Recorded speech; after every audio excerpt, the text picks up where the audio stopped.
अस्सलाम वालेकुम फ्रेंड्स, स्वागत है आपका इस YouTube चैनल जेके स्टडी मटेरियल में। जैसा कि टाइटल आपने देखा होगा, रिजल्ट से पहले अपना रिजल्ट कैसे चेक करें। कुछ मैं आपको पॉइंट्स बताऊंगा, उन पॉइंट्स के हिसाब से आप अपना रिजल्ट जो है वो खुद ही चेक कर लेंगे कि आप पास हैं, कितने मार्क्स हो सकते हैं, क्या कुछ हो सकता है। उससे पहले कुछ चीजें मैं आपको यहाँ पर डिस्कस करने जा रहा हूँ। देखो, रिजल्ट जितना जितना नजदीक आता जाता है ना, स्टूडेंट्स की जो टेंशन है वो इंक्रीज होती जाती है। अब इन टेंशन के कुछ रीजन है। अगर किसी ने 100 मार्क्स भी अटेम्प्ट किए ना, वो भी टेंशन में रहता है क्या पता पास होंगे या नहीं। एंड कोई स्टूडेंट सोचते हैं पास तो हो जाएंगे, क्या पता मार्क्स आएंगे या नहीं आएंगे, क्योंकि पेरेंट्स जो है वो एक्सपेक्ट कर लेते हैं कि हमारे बच्चे इतने मार्क्स लाएंगे, हमारे बच्चे उससे ज्यादा मार्क्स लाएंगे। ये एक्सपेक्टेशन जो है वो स्टूडेंट्स पर एक लोड बन जाती है। वैसे गलती तो स्टूडेंट की होती है, क्योंकि पूरा साल तो पढ़ते नहीं है, एट द एंड जाके थोड़ा बहुत पढ़ते हैं, फिर वो एक्सपेक्टेशन जो है पेरेंट्स को प्रॉपर तरीके से दे नहीं सकते। अब वो एक्सपेक्टेशन जो है वो बच्चों के दिल में होती है, क्या पता क्या ऐसा रिजल्ट आएगा, क्या कुछ होगा, पेरेंट्स हमारे बारे में क्या सोचेंगे अगर रिजल्ट हुआ, अगर कम मार्क्स आए।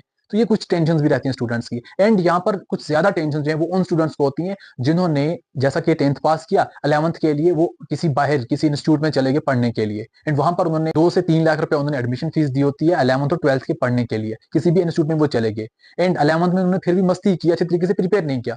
फिर उनको ये लगता है कि हाँ हमने तो पढ़ा, बट नीट के लिए पढ़ा, हमने बोर्ड के लिए उस हिसाब से नहीं पढ़ा, अगर हमें मार्क्स कम आए तो फिर पेरेंट्स क्या सोचेंगे, क्या 3 लाख 2 लाख ऐसे ही वेस्ट किया। ये कुछ टेंशन होती हैं स्टूडेंट्स। बट मैं पेरेंट्स से भी ये रिक्वेस्ट करता हूँ कि मार्क्स के हिसाब से अपने बच्चे को जज मत करो। मार्क्स ही सब कुछ नहीं होता। आपके 10th 11th 12th के मार्क्स जो हैं वो स्टूडेंट्स की नॉलेज पर नहीं मैटर करते। मैंने बहुत से ऐसे स्टूडेंट देखे हैं जिन्होंने 10th 11th 12th टॉप किया है, बट वो कोई कॉम्पिटेटिव एग्जाम्स क्रैक नहीं कर पाए।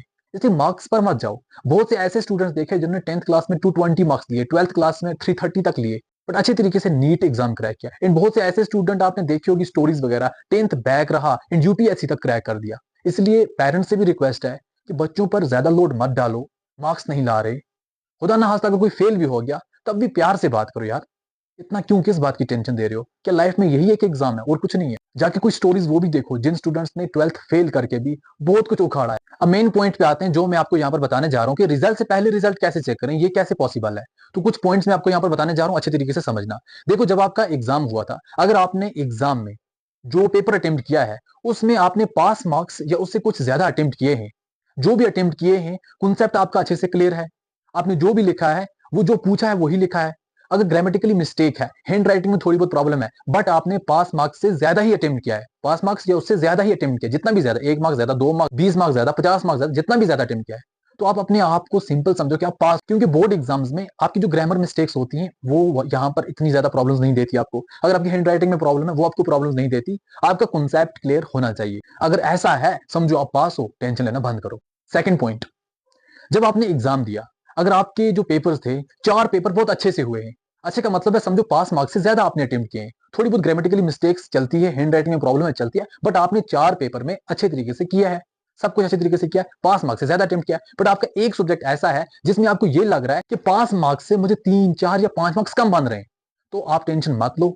जिस स्टूडेंट के 4 सब्जेक्ट अच्छे से पास होते हैं, अच्छे से मतलब सिर्फ पास ही होते हैं, पर उसके 5वें सब्जेक्ट में अगर उसको 5 मार्क्स की नीड होती है, वो बोर्ड वाले दे देते हैं, उसको ग्रेस मार्क्स बोलते हैं, वो सभी स्टूडेंट्स को मिलते हैं। बट ये ग्रेस मार्क्स आपको पहले ही मिलते हैं। बहुत से स्टूडेंट अगर किसी सब्जेक्ट में फेल हो जाते हैं ना, 3 मार्क्स से 4 मार्क्स से, वो बोलते हैं हमें अब हम रिचेकिंग फॉर्म भरें, हमें अभी ग्रेस मार्क्स मिलेंगे। तब ग्रेस मार्क्स नहीं मिलते, ग्रेस मार्क्स आपको अभी ही मिलते हैं अगर आपके 4 सब्जेक्ट पास होते हैं। 5वें सब्जेक्ट में आपको 1 मार्क्स कम होता है, या 2 मार्क्स कम होते हैं, या 3 मार्क्स कम होते हैं, या 4 मार्क्स कम होते हैं, या 5 मार्क्स कम होते हैं, आपको ग्रेस मार्क्स मिल जाते हैं, तो वो सब्जेक्ट आपका पास हो जाता है। अगर आप में से किसी स्टूडेंट की ऐसी सिचुएशन है तो आप टेंशन मत लो, आप पास हो। एंड तीसरा पॉइंट, अगर आपके 3 सब्जेक्ट अच्छे तरीके से आपको लग रहा है कि हाँ पास हो जाएंगे, कि आपने पास मार्क्स से अच्छे किए हैं, जो पास मार्क्स बनते थे उतने या उससे ज्यादा किए हैं, ग्रामेटिकली मिस्टेक है थोड़ी बहुत, हैंड राइटिंग में प्रॉब्लम है थोड़ी बहुत, चलेगा, कोई मसला नहीं है। पर 2 सब्जेक्ट्स में आपको, एक सब्जेक्ट में 2 मार्क्स कम बनते हैं, एक सब्जेक्ट में 3 मार्क्स कम बनते हैं, तब भी टेंशन मत लो। क्योंकि जो आपको ग्रेस मार्क्स का यहाँ पर रूल लगता है वो ये लगता है, आपको अगर 3 सब्जेक्ट पास हैं, 2 सब्जेक्ट में मैक्सिमम 5 मार्क्स कम है, 5 मार्क्स का मतलब है एक में आपको 2 मार्क्स कम है, एक में 3 मार्क्स कम है,